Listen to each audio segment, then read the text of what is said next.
Баршаңызға қайырлы күн, сіздермен Арайлым каналыма қош келдіңіздер. Бүгін сіздермен тауық етін көкөністермен бірге пакетке салып, духовкада пісіретін боламыз.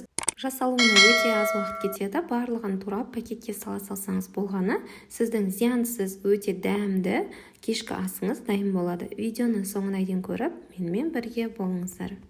Ең алдымен бізге 2 сан тауық еті қажет болады. Барлығын жуып тазалап, үлкендеу бөліктерге бөліп, үстінен тұзымызды және өзімізге ұнаған дәмдеуіштеріңізді қоссаңыздар болады. Мен қара бұрыш және паприканы, яғни қызыл тәтті бұрышын, және де хмель сунель деген осындай приправа қостым.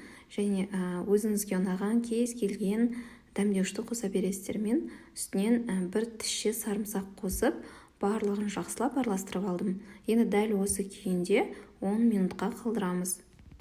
Енді бөлек ыдысқа көкөністерімізді салып дайындаймыз. Ол үшін бізге осылай үлкендеу етіп туралған картоптар қажет болады. Сонымен қатар ұзыншалап туралған капустамызды қосамыз. Капуста міндетті емес, қоспауға да болады.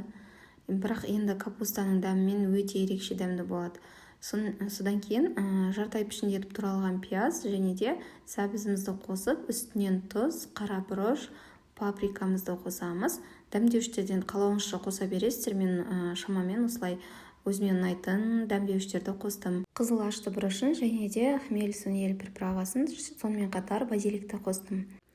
Егер сізде жақын жерде дүкен болса, кез келген дүкеннен осындай Маги фирмасының арнайы дәмдеуіштерін таба аласыздар.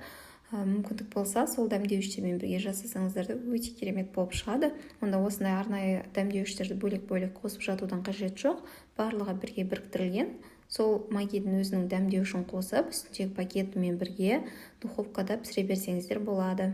Мен енді көбінде осылай асқан кезде көп пісіретін болғандықтан арнайы өзінің пакетигін алып қойғанмын.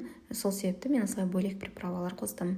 Енді барлығын шамалы араластырып жібереміз де, үстінен ең соңынан сарымсағымызды саламыз. Сарымсақты дәмдеуіштермен бірге қосып жіберсеңіздер де болады. Мен ұмытып қалдым, сол себепті ең соңынан қостым.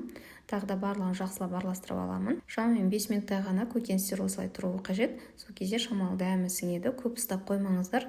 Бізде пияз бен капустаның суы шығып кетуі мүмкін. Енді жаңа айтқанымдай, менде арнайы осындай пакетигі бар. Поклон фирмасының пакеті, ешқандай реклама емес, тек өзімнің қолданатынымды көрсетіп жатырмын.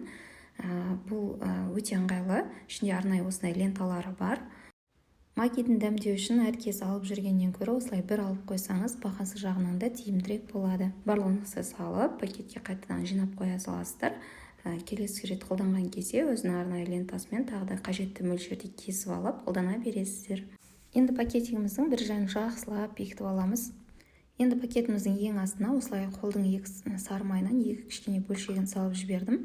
Егер де сізде қолдың сары майы болмаса, дүкендегі сапалы 82,5% сары майды қолдана берсеңіздер болады. Видеода көріп тұрғандарыңыздай алдымен көкөністеріміздің барлығын салып аламыз. Одан кейін үстінен тауықтың етін орналастырып шығамыз. Одан кейін ең соңынан сары майымызды қоятын боламыз. Егер сізде сары май болмаса, онда сары майдың орнына 2 ас қасық сұйық майды құйып жіберсеңіздер болады. Енді пакетіміздің екінші жәнінде өзінің арнайы ременімен жақсылап бекітіп аламыз. Пакетімізді противеньге орналастырып, пісу барысында жыртылып кетпес үшін осындай зубочистканың немесе шпажканың көмегімен 4-5 жерден тесіктер жасап аламыз.